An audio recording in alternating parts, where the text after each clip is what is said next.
said after the last game that you guys were going to take the 10 days and look at what you could do offensively to get things going. What did you see, and what came to your mind to how you guys could improve? I think for us, we've been allowing too many threes. I think we're doing some things trying to combat. We know that we're playing a good three-point shooting team, an excellent three-point shooting team. And I thought we did our coverages when we were aggressive in our pick and rolls. That really wasn't what pulled triggers for us. It was just other principal mistakes that we made, whether we screwed up a switch or something that we were supposed to do, and that pulled the trigger. And those guys made us pay every time that we did. There were some things in transition. There was some, in that spurt that happened, there were some missed calls. I mean, I thought we got some moving screens that didn't get called that pulled some triggers for us that allowed them to get some separation. But again, those are things that happen during the course of a game. Unfortunately, they're going against us right now. So I think those type of things balance out over the course of the year. But the positives were we took really good care of the ball, better than we had all year. Our rebounding percentage of defensive rebounds was the best that we've had all year. So we did some good things in those games, in that particular game. But we found some things that we can improve on. Still bringing our pressure in certain situations, but trying to not overhelp so much. So we can stay out to shooters and not pull those triggers and allow teams to get as many threes as I think they shot 37 threes. That's a lot of threes to even allow. They made 17 of them. But we were really good in a lot of areas, but not so good in defending the three, and we got to get better at that.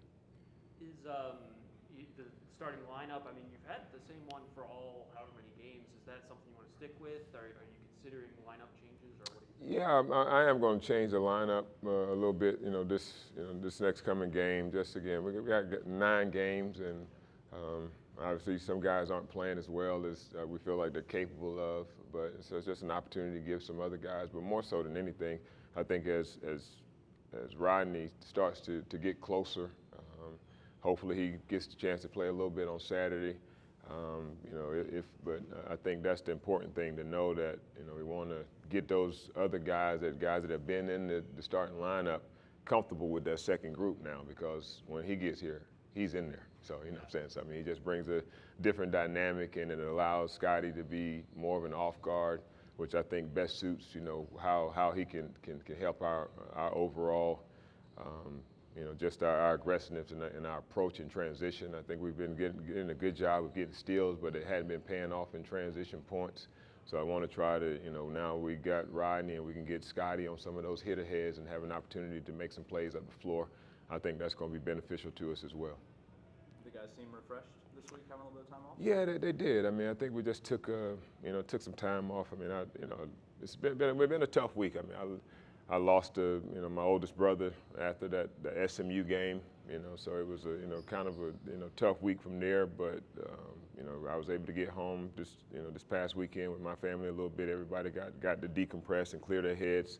And again, more importantly, was able to watch, see some things on tape that we get better at. I mean, that's the most exciting part for me, that we're figuring things out that is going to help us against teams in our league, and that's what these non-conference games are for. Yes, we love to win them all. I mean, we're not happy about, even though that we understand that there's growth and disappointments in the last 3 outings. The good thing about it is we're learning some things about ourselves, and we're getting better for the long run. And I think that'll be really, really good for us down the line. A lot of games are getting canceled right now. How do you feel about where you guys are at in terms of Hawaii and actually getting that tournament in? And do you have a contingency plan if that were to get canceled? Yes. It's disappointing. I mean, we thought we were, past that. Obviously, this Omicron, virus has come and kind of threw a little monkey wrench in things. There's a lot of cancellations across the country, and I mean, it's just some things that we can't control. The only thing that we can do, we're being a little bit more adamant about, washing our hands, sanitizing whenever we're meeting, having guys wear masks, taking all the precautionary things that we can do. I think our administration has, taken a maybe not a popular stance, but the right stance and making sure that, vaccinations and everything is in place and to try to keep us safe so that we can play our games, because the rule came down from the SEC. If you're not able to play because of not having enough players, that's a forfeit. So, those are losses that you don't want on your record for, not playing. We want to play the games. So, but it's unfortunate for the game itself. But preferably we can get through it. Try to keep all of our teams as safe as possible. Right now, I hadn't heard of any SEC teams having any issues. So hopefully we can just deal with any issues as they come up. But the good thing about it, I don't think guys are getting really sick. All of our guys are vaccinated, and from all of the early signs is, people who are vaccinated, they're not having, real issues if they're able to, if they happen to acquire it again. So hopefully we can stay in that lane. Okay. All right, no doubt, man.